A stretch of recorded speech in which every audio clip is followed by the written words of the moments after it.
coming and joining us in our second EdenBase Learning Circle event. We're going to be hosting these regularly on various topics to learn, to share information, to ask questions and to learn. And Metaverse is such a huge and popular topic at the moment. Quickly on EdenBase. EdenBase is a fund. We're investing in early stage companies that are using frontier technology to become market leaders in their space and disrupt and also make the world better. We're also an ecosystem, which is part of what this is about. We're known for building some of the most successful ecosystems in Europe. Level 39, probably the most famous fintech ecosystem.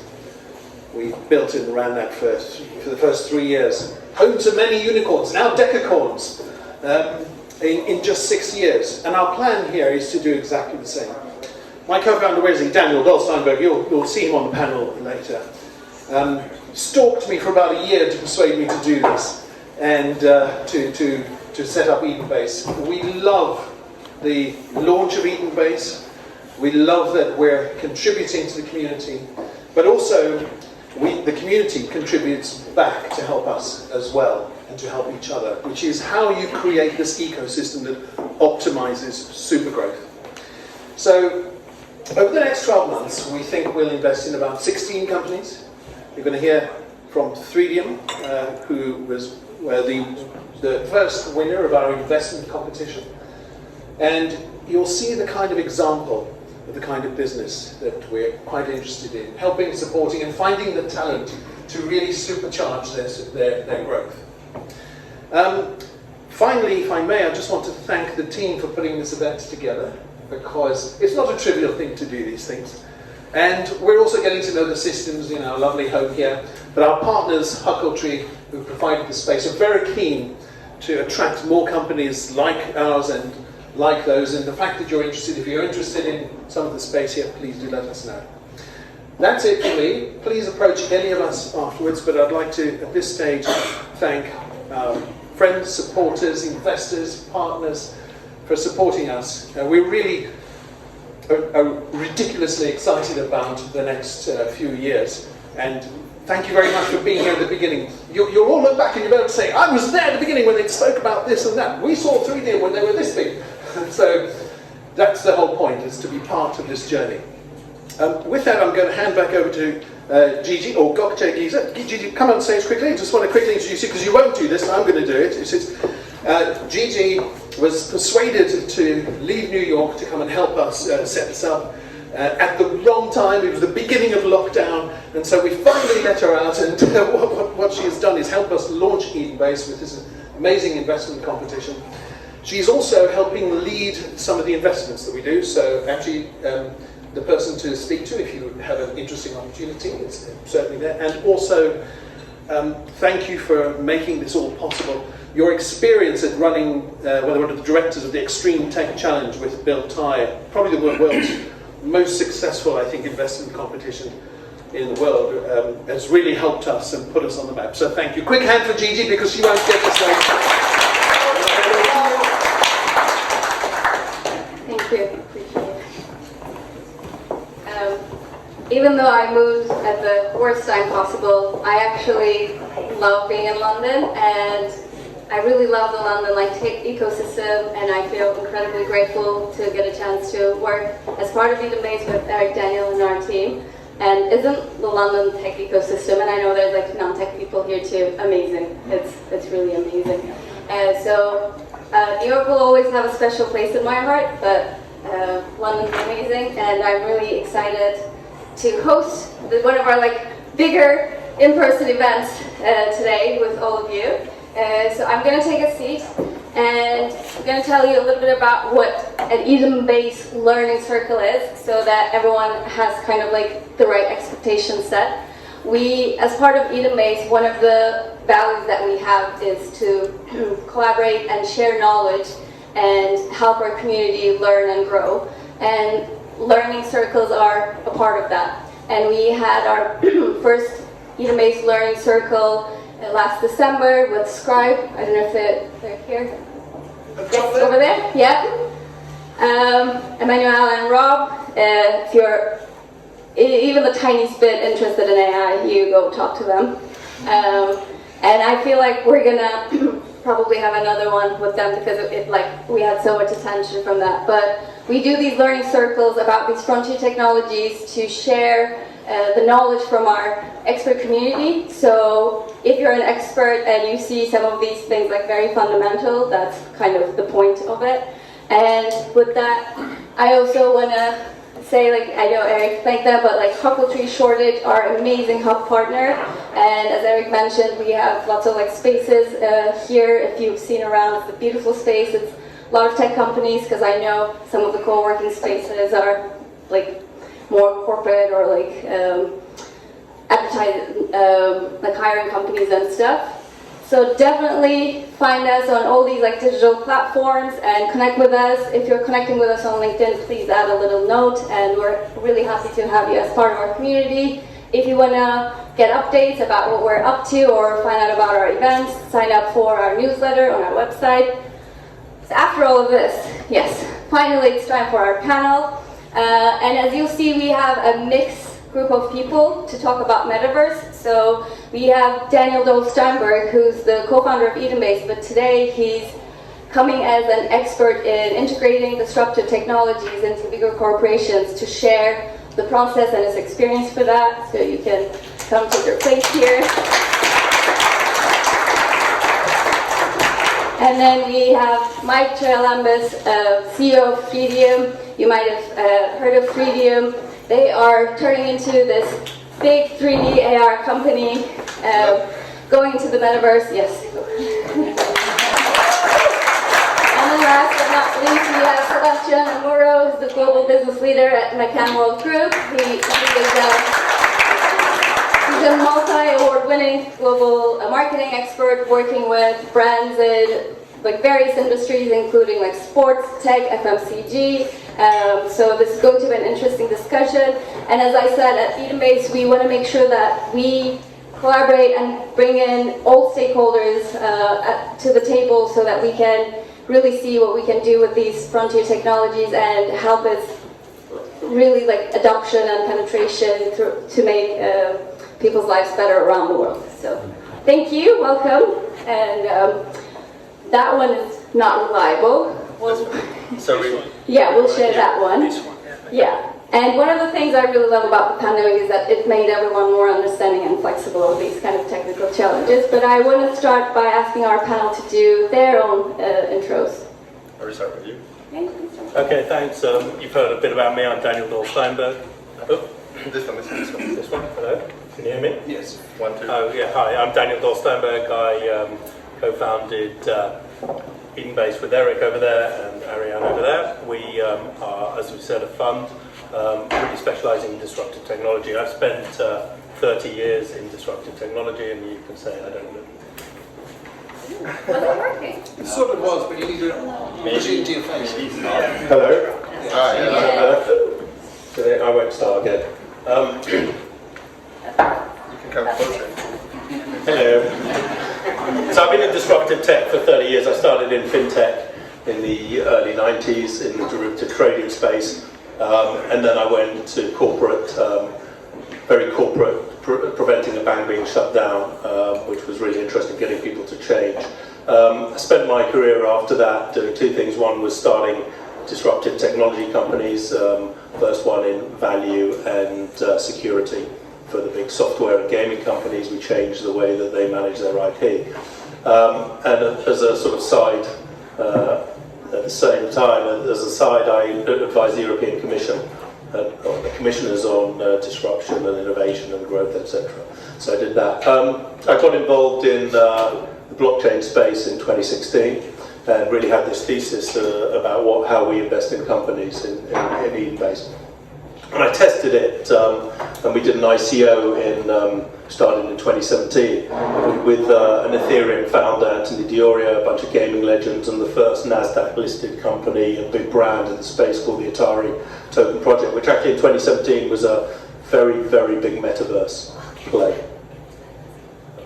I'm not allowed to talk about that. Please delete that from the records. Anyway, so now I work with Eric and Ariane, and we really are looking to create the next set of great companies to disrupt their industries and really help them do that. Well, there's not much I can say after that, you know. We haven't done anything yet, right? But yeah, so I'm Mike, I'm one of the co-founders and the CEO of Threedium. I'm much younger than Daniel, so I don't have that much success to share with you, but I started in the marketing, I moved into finance, I learned to swear in a lot of different languages, having to deal with bankers and investment managers. I then found a great opportunity to go into the tech space. We started a company which we had a very good run with. We started getting clients like Sainsbury's and like BMW wanting to use our software to create interactive ads. As we were growing, we came across a few exceptional people that they were building 3D and they were testing 3D on browsers. And mind you, that was back in 2017. So we were doing some testings. We launched the first ever 3D ad for BMW, and we absolutely smashed everything from engagement, from click-through rates, from the number of people that they interacted with the ad to generate test drives. So we started realizing that 3D could potentially become a key component in the new way that brands and users interact and engage. So we went out for beers and nachos with these guys. We started thinking how we could potentially work closely together. Our investors at the time, they were very excited about us trying to find a way to merge. So we merged our two technologies and companies, and straight away we formed Threedium. And ever since, it's been a journey, a crazy journey actually. So from 2018, we launched this SaaS platform that allows brands, agencies, small to medium companies to be able to turn all their images and products into immersive assets, and also generate a lot of e-commerce immersive solutions such as 3D and AR viewers, product explorers, 3D and AR ads, AR experiences in physical channels, and also configurators. And fast forwarding in 2021, we were right in the epicenter of this massive digital transformation. So we had brands like LVMH, Diageo, Mercedes, Nike, Asics, Adidas, New Balance, and the list goes on and on. They were utilizing our platform and our engine to start, digitalizing all their products. Let's save some for the rest of it. Yeah, of course. And we're here today, being right in the forefront of digital innovation, basically. Yeah, you can use that. I'm not on mute. I'm Sebastian. I work for McCann WorldGroup. McCann is an advertising agency, it's a global agency. Our clients are, a lot of brands that you consume and you see every day. I'm here because we like partnering with companies like Mike's.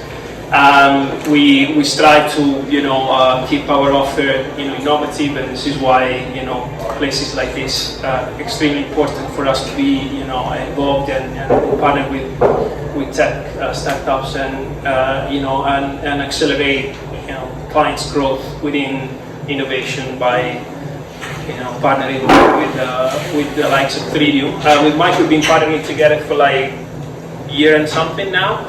And after so many Zoom and Teams calls, we're finally able to be in the same room. And for me, this is feel like being in the Metaverse, because I've been working from my room and my living room for like 2 months, and now I'm in front of people, and it's crazy. It's good fun. It's good feeling. And yeah, we basically do brand strategy, communication for all channels for our clients, and the Metaverse is one of those buzzwords that we're hearing more and more, and we get a lot of what is the Metaverse? How can we get there? So yeah, but I'm stopping here. Right? I can see the red light. Yes, thumbs up. Joking for you guys. Not that I would come. So okay. I just want to do an audience check to see how familiar we are with Metaverse, because I know there are some experts and some people who are kind of getting into it. We have some tech people, some creatives, some more traditional institutions. So I assume you all heard of the Metaverse. Who has interacted or experienced Metaverse in the sense that you either play a game, own NFTs, or something like that? or building some technology, and then, okay. Who is building technology for Metaverse or blockchain, or is like more familiar with it, okay. Who is completely new or newish to the space, whether like a creative or something. I like that, yeah. Yeah, like, I also want to admit I'm not like Metaverse like crazy. I'm actually kind of gonna challenge them later on because okay, so with that, we all hear different definitions and it hasn't been defined yet. So I want to go around and ask you, what is your definition of Metaverse? I'll go first. Yeah, no, beyond the joke of being here in the Metaverse. The way I would describe it is a canvas for creativity. Is a place where we can push boundaries and offer different experiences, newer experiences and value to users that are currently not there yet. Okay. Yeah. Good. I agree to some extent to what Sebastiano is saying, but I feel that the Metaverse goes beyond those nice, colorful rainbow worlds that we're seeing outside. It's more about the era where humanity or consumers start placing the same or equal value to digital ownership as they do to physical ownership. So the time where me or Daniel or Sebastian or Gigi are looking to spend $1, $100, $1,000, $1 million, we're seeing some people spending on digital ownership, that's where you know that consumer behavior is shifting and people are willing to start having their own digital identities, their own digital vaults with digital products inside, and we're starting to see the formation of dual economies where brands are selling both digital and physical products to the same users, basically.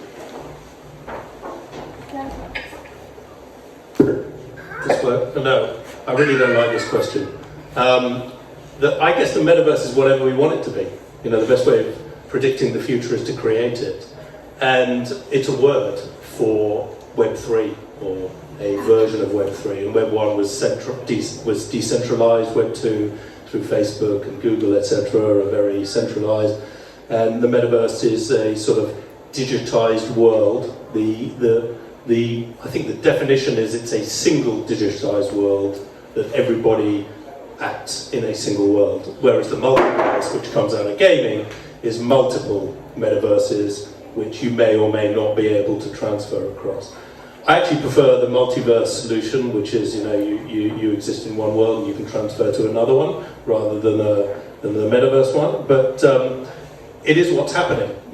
Everything is being digitized. The value of digital assets will likely surpass the value of physical assets. And that's not just me saying it, it's people from the Fed, etc., at events I've been to. And it's also an opportunity for everybody. One of the things that Eric and I spend a lot of time worrying about is what we're doing to the world with frontier technologies. And the stat that sticks in my mind the most is that by 2030, these technologies could replace 30% of the global workforce. So actually, to me, the metaverse is somewhere where we can generate a new form of living, and that's really interesting for me. That's like, Daniel has this one example that kind of makes a compelling case for it, because I don't know if any of you know, but the term metaverse was actually coined by Neil Stephenson in his novel, like 1992 novel called Snow Crash, where this pizza delivery guy was hanging out in this fantasy virtual world. And then we saw like an updated version of it, and maybe you're more familiar with that one, Ready Player One, which was also a novel, and then a book. I hear the novel is better, I haven't read it. But one of the examples that Daniel gives that makes this more compelling than, sorry, but the cases you guys made, is the opportunity for people who don't have access to certain things in their current environment, but they get to experience it in that, and that get to connect with others that they would normally connect with, but not replacing things, experiences, or putting value on things that may not be valuable. So, but before we get into all of that, I just want to kind of go back into your backgrounds, and now we'll go the other way. We'll start with Daniel. Why don't you tell us about the Atari project, which was basically a pioneering project. It was a metaverse economy that you created with an Threedium co-founder and gaming legends. And so, can you tell us? Yeah. So thanks. Yes. To give you the quick backstory. So in 2015-16, I had this thesis about how you create very good disruptive technologies, having been in it for a very long time, and it was the idea of disrupting through innovation. So most disruption comes randomly. You don't know where it's going to come from, and it just appears, and afterwards it was blindingly obvious, but beforehand you didn't know. So the thesis was you innovate, you disrupt through innovation. So blockchain was suddenly becoming very big in 2016. Tokenization was just about starting. 2017 was the big explosive year. And I had a company that revolutionized the way that digital assets were controlled for the big companies. And we decided to put that onto the blockchain. And then once we'd done that, we started looking for use cases. Where does this work? And we realized very quickly in 2016 that it was very effective in the gaming world. So I created this project, and I sought three types of people. Firstly, it was a gaming project, so we needed gaming legends, and we managed to find 4 or 5 people that invented casual gaming, shareware, Pokemon Go, Hitman, Lara, Tomb Raider, those type of people been in gaming for 30 years. We then needed a decentralized element, which was who's the best decentralized person in 2017? Ethereum founders. So we got an Ethereum founder, and then we wanted a brand, so we brought in the Atari Token. And so very quickly this project became very, very large. It was one of the most famous projects of 2018-19. And the disruption through innovation was the gaming part of the business had developed this new technology back in 2014 for pay to play. Now everyone talks about pay to play, but these guys had done it back in 2014, and people had been earning $28, $30 a day playing games without blockchain, through a centralized mechanism. So using that technology, merging it with the blockchain and decentralization, we had a mechanism that allowed people to earn and own value in games, which is multiverse, metaverse future. So this project then became the mechanism. It was a platform called the Atari Token project. It had the biggest pre-private ICO in history, and it would allow games to connect to an economic engine. So any game could connect to it and have a new economic mechanism and model, which, as you say, Gigi, had this enormous potential. It allowed the game developer and the gamer to share the revenue. And in sharing economies are very effective. So if I live in the UK, I work for a living. And by working for a living, I earn money and I pay to the government taxes, etc., and I own the rest of it. And I can own a house. That is a very effective economy. The way gaming works is it's more like North Korea. I can spend as much time as I like, but the game developer owns everything, and there's very little incentive to build up assets.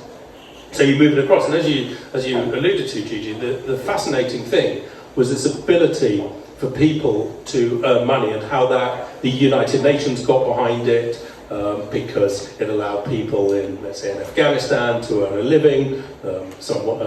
A woman in Afghanistan could be the best fighter pilot in a game and earn money playing a game.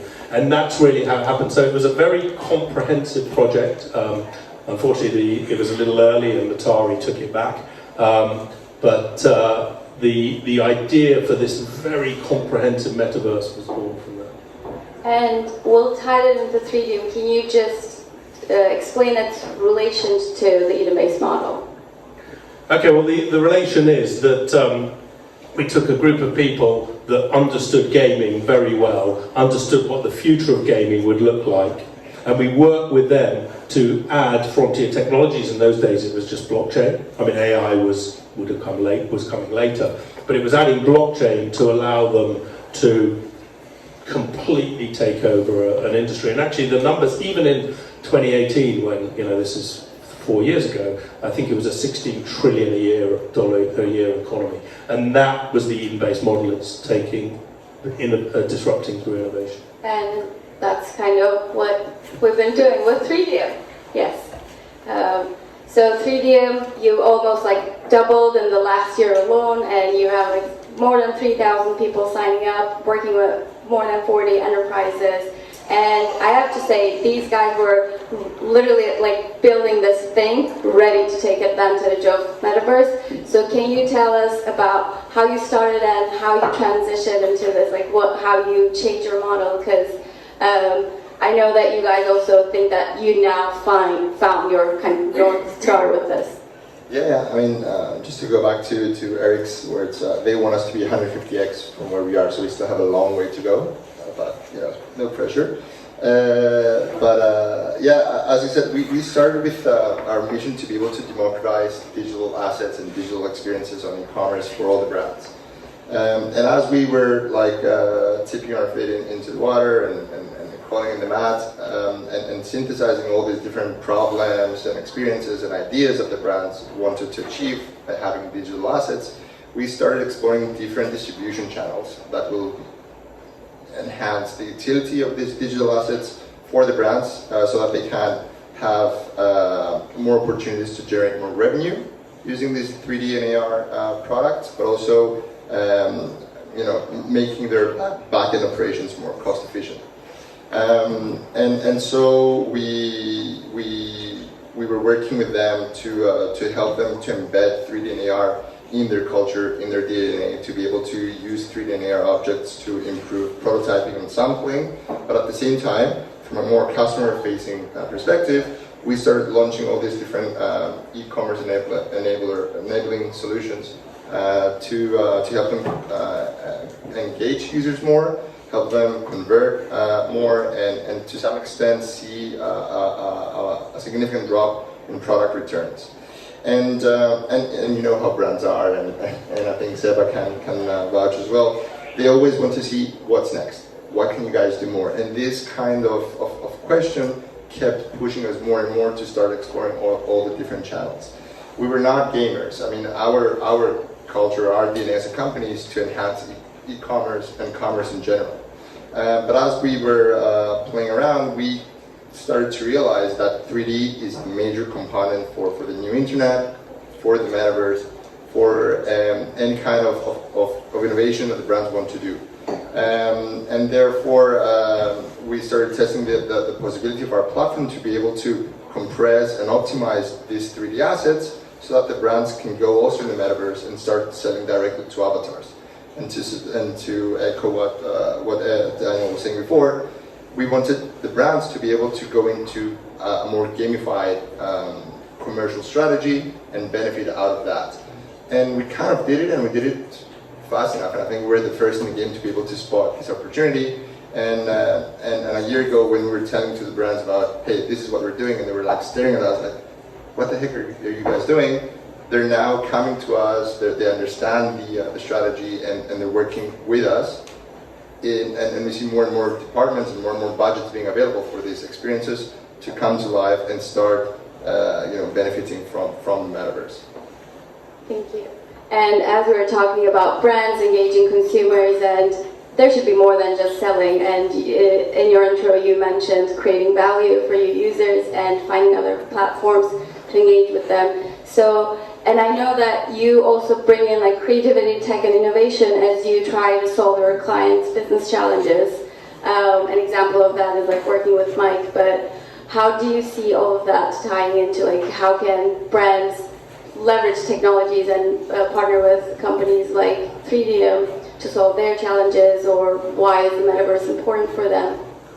Yeah, so the pandemic has really accelerated the hunger for innovation because it disrupted the consumer journeys, right? And people couldn't go to stores, and and all of a sudden, there were some brands that were born, e-commerce ready, but some others that are miles away.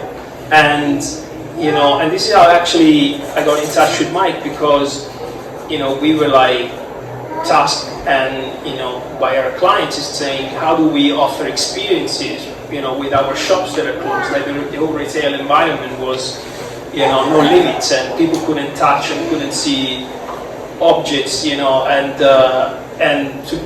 it's kind of embarrassing, for many clients. But if you would have looked at like websites like 2 years ago, 3 years ago, like even the product images were like really poor compared, because they knew that there was only maybe 3% of the sales were online, and pandemic accelerated all of that. So we got in touch with Mike and we're like, how do we offer this more immersive experience so like people can get a feeling of a ring or a watch or a garment without actually wearing it. So Mike has a really cool solution in terms of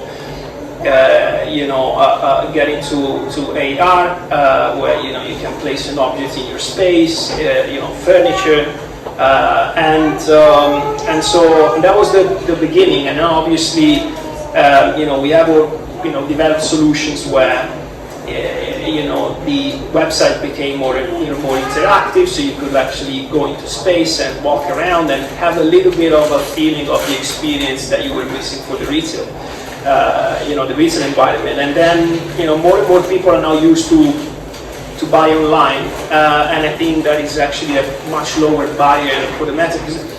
The question would be, where would the metaverse be without the pandemic? I think that would be also, I'm not trying to do your job, but it's an interesting thing. So maybe, it would be, still a little more fire than what it is. But right now, people are ready for like experiencing and buying from without seeing and touching.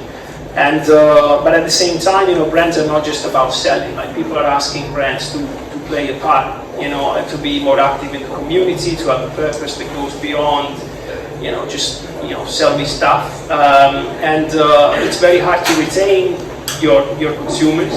It's very hard to build loyalty. And so Metaverse could be, and it's actually, we're seeing that it's one of, it could become the next loyalty, booster for brands. But I think, brands may need to offer something that goes beyond just the product out there. What is their purpose? What is their value? Like what you were saying about giving chances to people that live. If you live in London, New York, and Milan, you got access to pretty much everything. But if you're like in the middle of nowhere, how can a brand give you some experiences and give you chances to have a better life? That's really the opportunity thing. And with that, I actually, it's really important, yeah. Mike approves. Mike approves. So I didn't say, but I'm also trying to help him to get to the 150X. So yeah. We need to talk about it afterwards. Yeah, so I mean, with that, actually, like Threedium, even though their technology and what they were trying to get brands to do is really not something you would imagine like luxury brands or like any other brand to be very like comfortable and open to right away. And they did have a challenging process, but I think like they learned along the way. And Daniel and I were at the Blockchain Expo in Amsterdam a couple of months ago, and there was a day for enterprise and corporates, all these like financial institutions, insurance companies, pharma, and they were all talking about how all of these companies see blockchain and metaverse and NFTs and digital assets as a threat because they don't understand it. So, and that's like part of the reason why we want to host these things. But I would want to hear it from, because I know there's like a lot of like people building technologies, and if it was used by the people in these kind of corporate worlds and legal, financial, government systems, it would help all of us have a better future. So I want to hear Mike's process about getting into, because like they signed Farfetch, Adidas, ASICS, they're one of the LVMH group startups. So can you tell us a bit about that experience, what you learned? Well, first of all, the secret sauce lies in this room, and we've got two of our co-founders as well, Logan and Jose.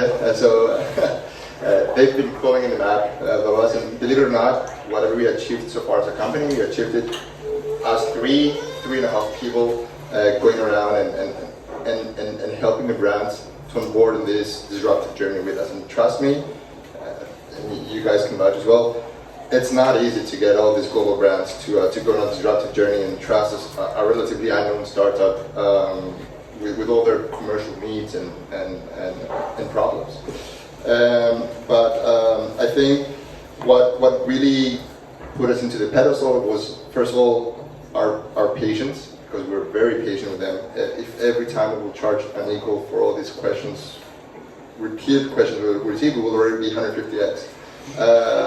But we were very patient. We devoted lots of sleepless nights, speaking with all sorts of different brands in Japan, in the US, in Europe.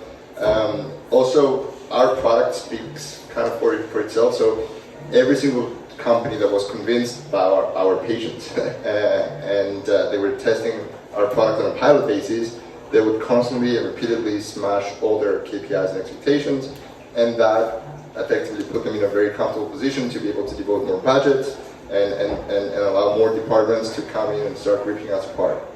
I think it's a combination between human human effort, empathy, and emotional intelligence to understand why these brands are talking to us, what exactly are their problems, what we should be offering them, and not trying to profit maximize from this relationship. But at the same time, having a product that is easy to use, it's not that expensive to be able to implement, and it doesn't require too much human power and effort from the brand to start exploring. And I would say the product part of it is actually a really important part of it. And Dushan, their fourth co-founder, has been able to build this, especially with a very limited, almost bootstrap budget with a small team. So can you tell us a little bit about what makes your tech because now that you built it, you can say, it's a product that just makes sense when you show it, but there's a lot that goes behind that. Well, I mean, we're playing around three different pillars when we were building our technology. First was our ability to be able to compress heavy 3D models into lightweight 3D models that they're able to go and see it across different browsers, across different e-commerce pages without affecting the loading time. So this compression algorithm, the ability to bring all these different polygons, and sorry for being too technical, into more optimized meshes and 3D models, that straight away left everyone in awe because they were seeing their websites become more immersive without really screwing the loading time or the speed and the responsiveness of their site. So this was very critical for the brands to be able to embrace our technology faster. The second thing that we do is that we offer the brands the ability to asset manage all these 3D products. And we have a platform that unifies basically the ability to host and manage 3D files. So the brands are able to go there, choose which 3D products and AR products they want to publish across different channels, and they're able to create all sorts of different experiences that cater their instant needs. But also they have the ability to convert a few of those files into other 3D files that they can use within the Metaverse or on the channel.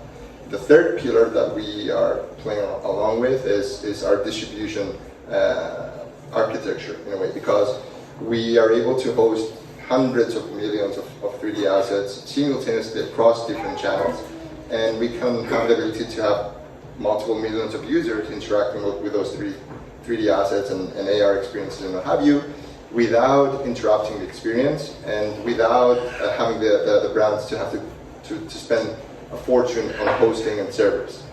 So we brought all these things together, we glued everything together, and we formed this end-to-end engine that really helps the brands to enhance their e-commerce by doing nothing basically, other than just subscribing onto our platform.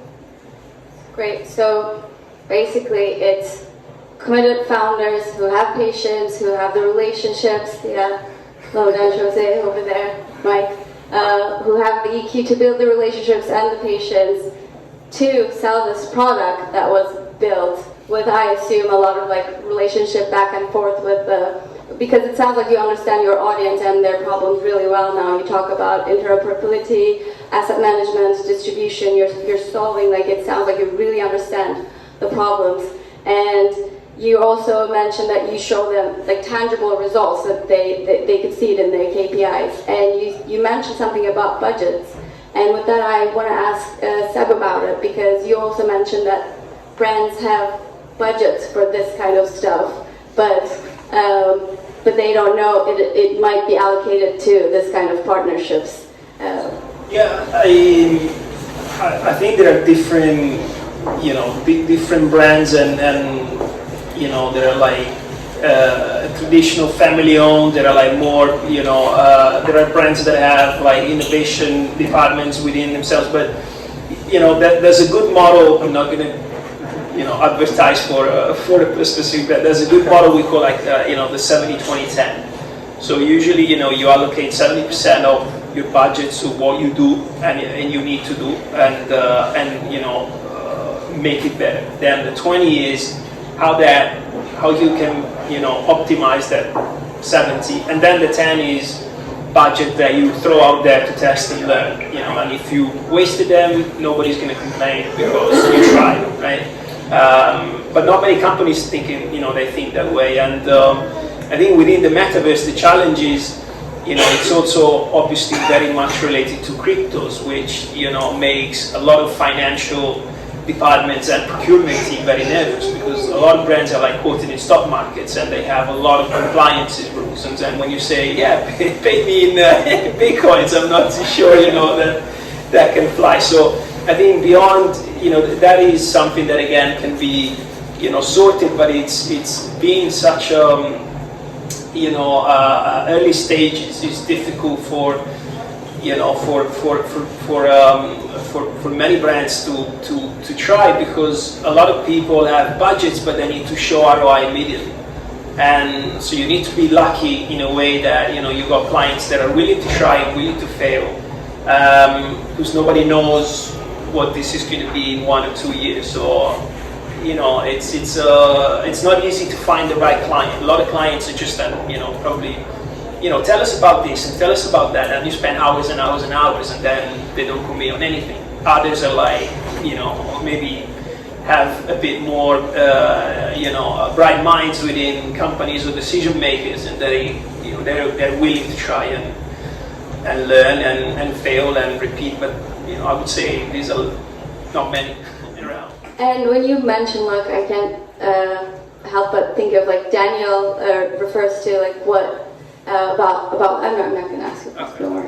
And it's just like, what are the things, like apparently the 4 key elements to like common characteristics of lucky people. One of them is meeting a lot of people and going out there and building relationships, which I believe Mike is doing. And I think you guys knew each other from before, and you told about knowing which companies will just like waste your time, but you mentioned you have the patience to deal with that too. So, and you mentioned that even at McCann, you have a way of bringing on companies like Mike's. So how does that, like, one, how do you guys know each other? And why do you trust this guy? And and two, because this is a pathway for like other tech companies to instead of like going directly into an organization, to have like someone. Yeah, I think it's it's difficult for companies like Mike's and other that you guys have these experiences to be trusted like in the very first time. For agencies like us, we have the trust of our clients, but we don't have the accelerator mindset that many of you guys have, or the of that specific capability. So it's a win-win situation where we can bring in client solutions that in this case is about CGI, but then there are many other opportunities, because we work with like brands in so many different categories. But what we do is we create a pool of tech companies, software providers, and we do those like sort of tech dates where we understand the business challenge of a client and jointly, we bring in a solution. So the client knows that, we got, white shoulders, and if we bring in somebody, somebody's trusted, and at the same time, it's good for us because we got, we get to CGI right away, and we can use Mike's platform instead of creating, ours, for instance. So, my encouragement is, use LinkedIn, use, those networking events to be known and share your capabilities, and and if the opportunity arises, I'm sure that you'll be put in front of clients and have your chance to show what you've got. Thank you. So as we talk about as we also talk about the penetration of these type of technologies and the adoption, one of the things that, according to a BCG report, that drives NFT value is they have 3 characteristics. It's either rarity, it's the first of something, or it's exclusive. The second one is utility, so it's either you own a land in one of these places, you get skills, it has a use for it, or tangibility, and that is its relationship to something in the real world. And that's one of the things that you're also exploring with digital twins too. Even we partner with Threedium as EdenBase and Angela Galasso, an Italian luxury brand, to create this custom made leather, beautiful bag that had a digital twin, and that was the physical twin. So you got the NFT, but then you also got this custom made bag. But after that, you explore this digital twins, which actually has utility and tangibility. Can you tell us a little bit about that? Yeah, actually, we were having an internal meeting the other day with the company, and there was this motto that was thrown on the table, which I actually think really resonates with what we do and what we help the brands to do. We help them create it once and sell it thrice. So basically, a brand can engage with our technology. They can turn. Let's take an example of Fendi. So Fendi will use our platform typically to create their bags in 3D. Having that bag in 3D, they will be able to sell it on their e-commerce to allow the brands to allow the user to interact with their bag and then transact and receive it in physical. Then Fendi, they could take the same 3D asset, take it to McCann, and McCann can create those CGI videos, and they can create some really badass content for social, for TV ads, for out-of-home executions, and they can really draw the attention of the users, so they can go back to the e-commerce and play with the 3D bag, or go into the store and purchase it again. Then at the same time, Fendi can go and use this as a 3D NFT or put it into the Metaverse. And then they can start utilizing the 3D asset to engage with their Web 3D generation, or by creating a sort of loyalty, as Seb said before, where they can actually use it as to create a community. So people that can go in and generate that 3D NFT and mint it and buy it, they could be the guys that they will be the first to own the 3D NFT of Fendi, which could have provenance and some sort of art collectible value. But at the same time, Fendi will be fostering a nice community around it, because people are no longer building a transactional relationship with Fendi, taking that 3D NFT, but they will be building a stakeholder, a shareholder relationship with them. So straight away, Fendi builds loyalty, community, and they have ambassadors that they're actually paying to become ambassadors, and they're building all this incremental value along with Fendi as they go. Thank you. So I have one last question before I open it up to you guys for any questions you might have. And this one is because Metaverse, blockchain, Microsoft acquisitions, Google investing into the space, Facebook, Horizon, we see all of this, and we had Australia Open and on Decentraland, Nike acquired Artifact, which is a digital fashion player. So yes, there's a lot going on, but then my behavioral scientists, or that part of me that want us to have deeper, meaningful connections kicks in, and I'm but what if we can't have real connections or real experiences anymore? But tying into, I just want to ask you about, as we make our predictions for where this is going, can you also maybe like talk about some of the precautions or what should we be thinking about? And Daniel is writing a book about our responsibility in shaping these technologies. So where do you see them going, and what do you think, like some of the things that tech companies or like anyone else should be mindful of? And the same questions for you. Can I just start with something else, which is, imagine we were in '96 and we're talking about the internet, and we were all saying it's the buzzword at the moment. And the reason Metaverse is the buzzword is Facebook renamed themselves to Meta. But Mark Zuckerberg's been on about the Metaverse since 2014, 15 when he bought Oculus. It's been all over, and the Atari white paper had white Metaverse all over it. And so that's the first thing. The Metaverse, I want to say again, it's what we make of it. So if I was here in '95 and the internet was everywhere and there were all these companies, no one predicted Facebook, no one predicted Google, no one predicted TikTok, no one predicted Zoom. People, it was in science fiction books, etc. So this is really a call to action. Let's make it what we want to make it. That's really the first thing about the Metaverse. The second thing is, there's a lot going on. As Seb said, we're going through an acceleration of times. COVID locked us all at home. Zoom became the word of the year, and everyone's a bit fed up with it, but it's still there. They have a Metaverse play, but it's very different from this Metaverse play. It's very different from the Atari Token Metaverse play. A lot of people have Metaverse plays. But there are these technologies that are coming, and they're really awesome. And I mean that in every sense of the word. And they are a number of technologies. There's AI, there's blockchain, there's 5G, which is always on communications. There's quantum computing. And if you think, we have an acceleration of computing power, an exponential acceleration. It's called Moore's law. Every 18 months or 2 years it doubles, which is 1,000 times every 10 years. Quantum is going to take that 1 million times. I mean, it can do calculations in 10 seconds that would take a normal computer 1,000 years or 2,000 years. These technologies are becoming general purpose too. What that means is anybody can start using them. We have access to GPT-3. Some of you will have heard of GPT-3 by OpenAI, a company funded by Elon Musk and Peter Thiel when they were a bit disconcerted with their investment in DeepMind.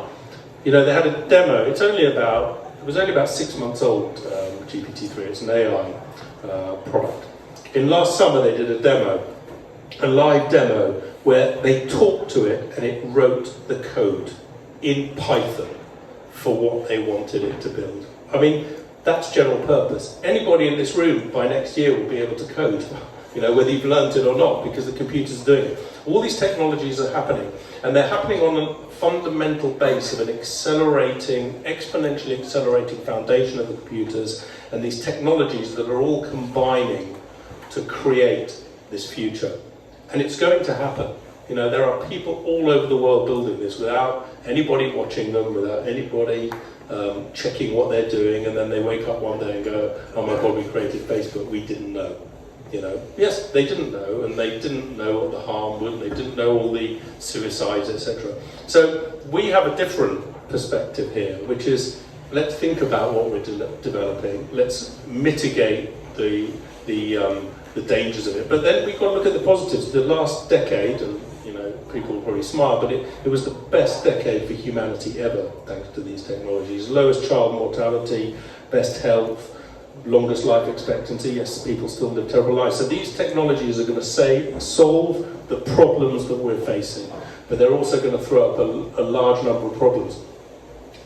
And I read yesterday, because Gigi sent it to me, a piece that there's an AI that now builds its own AI. And Facebook just launched another AI computer. These technology, you worry about Terminator, which is not something I think about much. I don't think it's going to happen. But you have these computers that have solar power, so you can't turn them off. They're slightly mobile, and they're building themselves. And then they're going to be able to build another one of themselves and another. So just be very careful about what we're going into. And the AI building AI was using quantum, which also, like Facebook says, that they're going to need quantum too. So hint, another learning circle. But yeah, before Mike answers, I just want to say that I admire that the Threedium team, all of them, just really go out of their way to educate everyone and take them on this journey with them, because like as I was saying, like they see this as a threat, but like if you share what you know, if you ask them to like join the conversation, build this with you, as like Daniel was pointing out, I should have saved you for last. But yeah, so thank you so much for doing that. I think right now Prashant is going on Twitter Spaces to share his knowledge on the technology side. So yes, where do you see this is going, and what are some of like precautions? Disclaimer, we actually had a few of our competitors that they approached us to go into meetings with them to explain to the clients what the heck the Metaverse is, what the heck AR experience are in the Metaverse and NFTs. So I said yes. We never, that meeting never happened, but they actually reached out to us. In any case, look, one cannot just say that the Metaverse will ruin the world. Because if somebody is browsing on TikTok, on Instagram, on Facebook, if you have these kind of social media apps, you're already in the Metaverse. Like you're immersing yourself inside a screen of some sorts. What the Metaverse does, So what the Metaverse does is that it just makes the whole static experience of scrolling down, which is quite boring and we're becoming a bit immune to it, more 3D dimensional, more interactive. And all of a sudden, because I'm using a digital identity, and I'm going to refer to an example that Daniel gave earlier today, if I want to be a bisexual pig in the Metaverse, right? Penguin. Sorry. So if I want to be a bisexual penguin, and I'm going to be doing good as I navigate and as I voyage inside the different Metaverse worlds, and I'm going to be building some businesses in the Metaverse to dress other people with cool wearables, or I'm going to be building some really cool, fancy spaces where I can lease out to different people to come and host events and what have you. And all of a sudden, people start recognizing me for the contribution and the creativity and the opportunities that I create inside those Metaverse worlds, which allow other people to benefit from and generate revenue from. And I'm no longer being judged by having a nice Botox face or inflated lips or whatever, and the brands are not going to be using me as an ambassador because of my facial characteristics, but because of how many followers and what kind of a community I have where they're voyaging with me to generate money, to generate opportunities, and to foster communities. And that's the beautiful thing about the Metaverse. And I know I might be sounding a bit romantic right now, but this is it, right? I'm being thrown in the mad. I'm in that rabbit hole as well, and I'm in all sorts of different communities, and I'm hanging out with people that I don't know their faces. I don't even know their names other than that being, Dobbyman89 or, vague guy.e, But we're having a blast. We're actually collaborating with them. We're making money with them. We are making connections all together. And the world goes on and on and on, and we're building, and I think that's fascinating.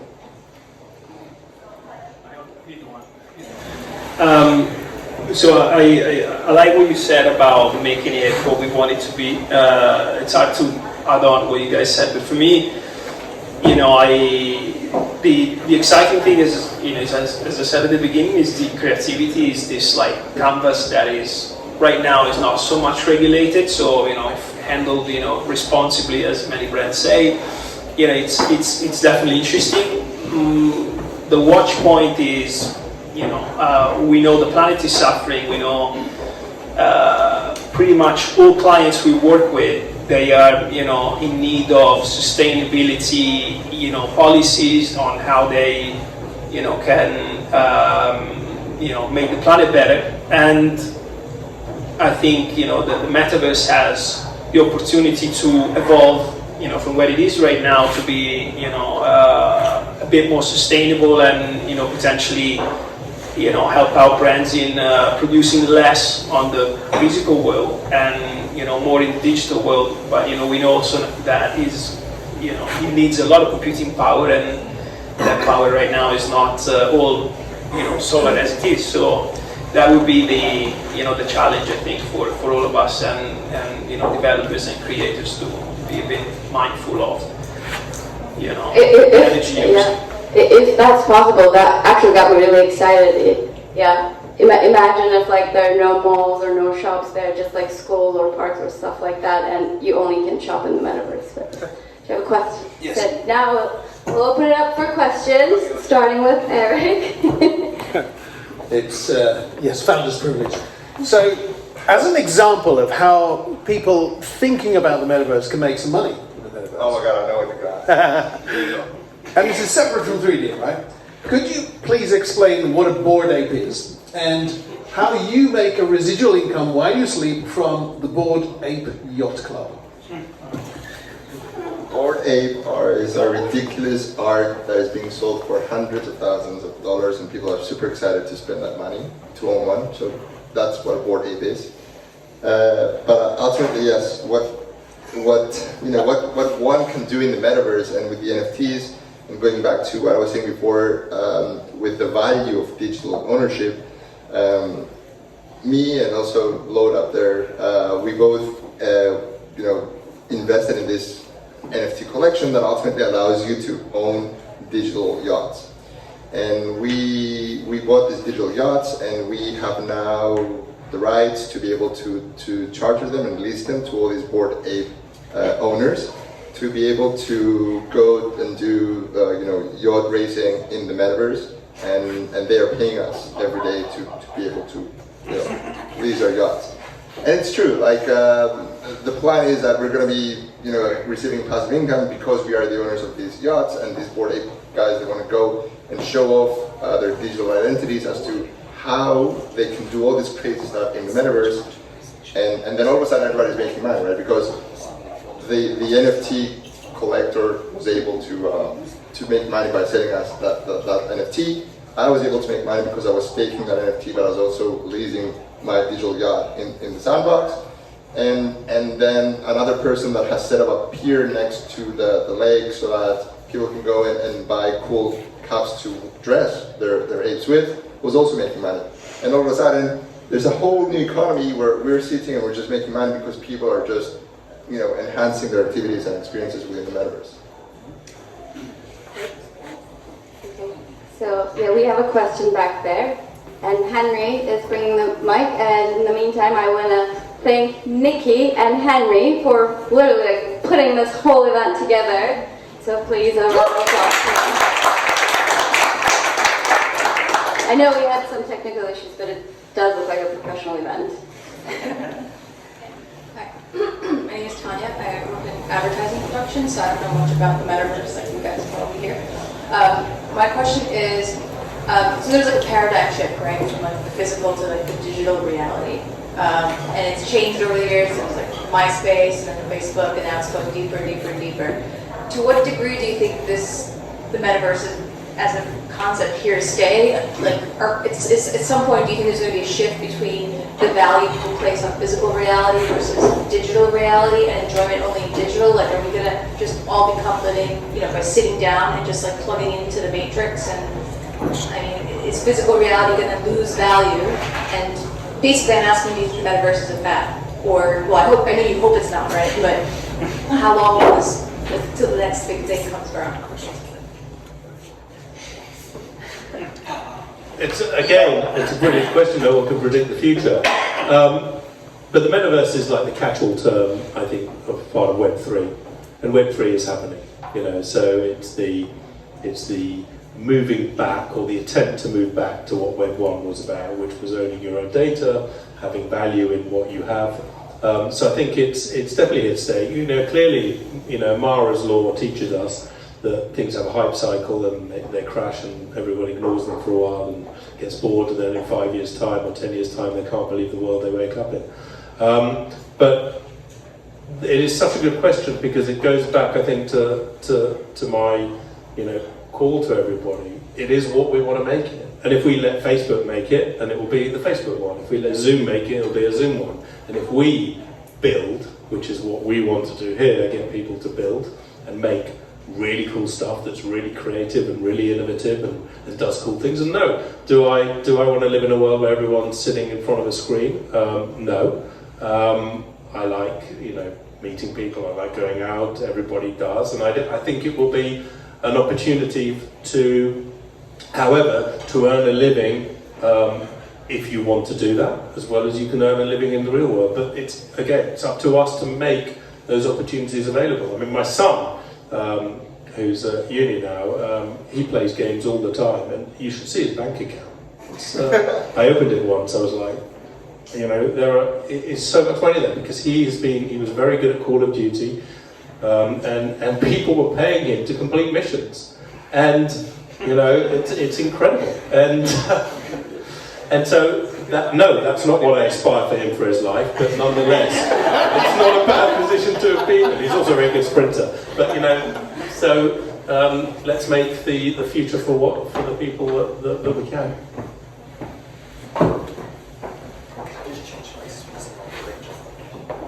Running less battery. low. Okay. Low battery. Matt, thanks. Presentation.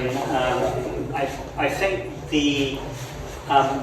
touching on that point, I think there's a bigger thing in play where we're moving between a sort of the decentralized metaverse and the centralized metaverse. I think that Daniel touched on it. I just wonder where people might play out. And my thinking is sort of, we have Ethereum land, and I guess everything that is actually people are using in the metaverse, or a lot of what people are using in the metaverse today, is very leveraging the crypto technologies and all of that. But at the same time, you've got Facebook in its corner with Oculus Rift, Microsoft making its big acquisitions, and where does the metaverse end up? Does it end up as the plaything of these big corporations, or does it end up birthed out of some of the sort of, I guess, quite anarchic crypto activity? I think it's a question that all of us should answer, but I can start. Based on the discussions we're having with the brands. So now I'm going to give you the perspective that we have from the brands, not my own personal, what the brands say. Especially the luxury brands. They're very protective and very cautious as to how they're distributing their customers' data, especially to companies like Facebook. And if you notice right now, on Facebook Shop and Instagram Shop, you don't get to see a lot of luxury brands selling, because Facebook is all about I want to take your customer data, I want to take your commerce data, and they're not happy to do that. So because we have this notion from many brands, we start seeing them going away from Facebook, deviating budgets away from any Facebook product, and they're trying to go to companies which are much more decentralized, even companies like us, to find ways to go and enhance their commercial opportunity and enhance the way that they're allowing their users to behave in a much more protective environment. And this is why we see the likes of Decentraland, of Sandbox, of other metaverse worlds built on Unreal Engine coming to life and having an equal chance of succeeding, and we're having a lot of VCs backing them up, because we all know that as we're navigating to this decentralized world, we want to avoid all the centralization that happened in the previous, in the Web 2, and we don't want to have 4 or 5 companies owning the world, basically. I think Daniel, your point was kind of... Can I just say we're going to have all of it, aren't we? We're going to have centralized and decentralized. I mean, I use an Apple phone that's totally centralized. I can't do anything they don't let me do. And then you have an Android phone which is much more open. So we're going to have all of them. And it's, again, up to the people in the room around the world to create what people want. I mean, this idea that we're going to be sitting in front of screens and being in the metaverse, or putting an Oculus Rift on, Facebook Rift or whatever they call it now, it will be a future, but it won't be the only one. One of my friends has just invested in a company, and they're just starting to deliver contact lenses that have computers in them. And because of 5G, and because you've got all the processing on the cloud, I'm waiting to see them. I asked them if I could get a pair. You can walk around and you pretty much have an overlay of AR on everything you do. Think of what that can allow. I mean, think of the scariness of that, but also think of what that can allow people to develop for that. It's a phenomenon. You can get people that are currently playing games to actually run around outside and go and collect Pokemon Go's or whatever, or have sword fights with swords because the machines are doing it for them. So it's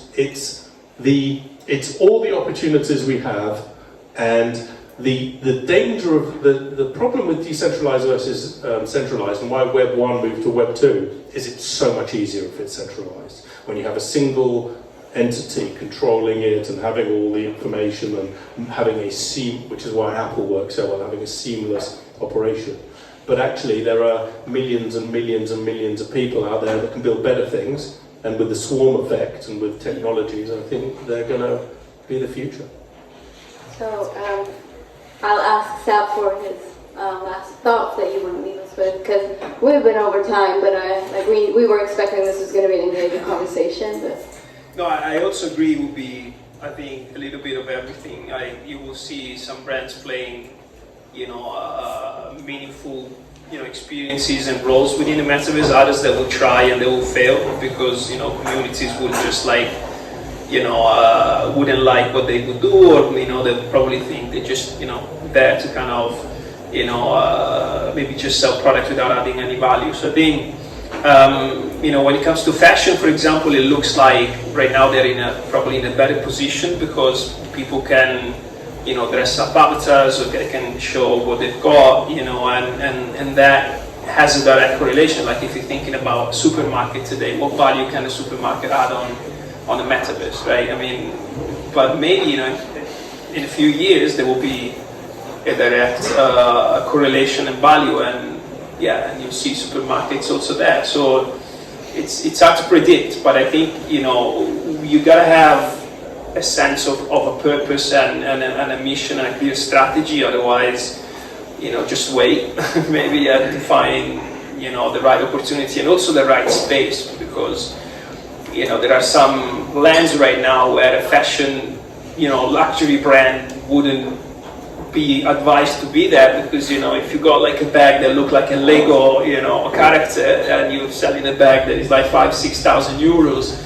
maybe wait until there's a better definition of and a better graphics to then try to approach that world. So, but it's hard to say. I wish I knew.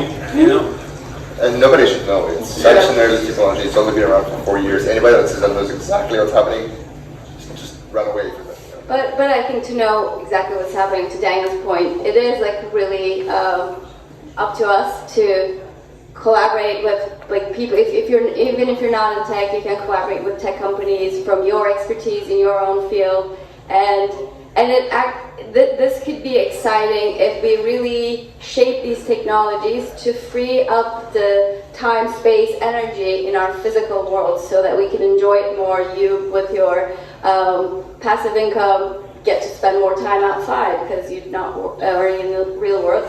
But if you have burning questions for our amazing panel, find them over drinks. So I would like to thank Daniel, Mike, and Seb so much for this really interesting conversation, and thank you for your questions, and thank you all for joining us tonight.